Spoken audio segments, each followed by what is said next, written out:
Où se trouve le Mykonos? Le navire sous pavillon français a disparu des radars pendant plusieurs heures. Le bateau serait désormais dans les eaux palestiniennes contrôlées par Israël. Il aurait franchi le blocus et ne serait plus qu'à quelques milles des côtes gazaouis. C'est en tout cas ce qu'affirme la flottille pour Gaza dont il fait partie, une information démentie par Israël. Israël, dont la marine lourdement armée a intercepté dans la nuit de mercredi à jeudi plusieurs bateaux de cette flottille venus apporter de l'aide humanitaire dans la bande de Gaza.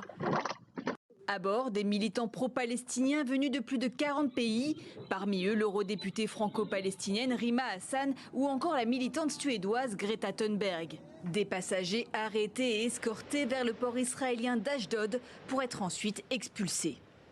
Si vous regardez cette vidéo, c'est que j'ai été enlevée et emmenée contre mon gré par les forces israéliennes. Notre mission humanitaire était non violente et respectait le droit international. S'il vous plaît, demandez à mon gouvernement d'exiger ma libération immédiate ainsi que celle des autres.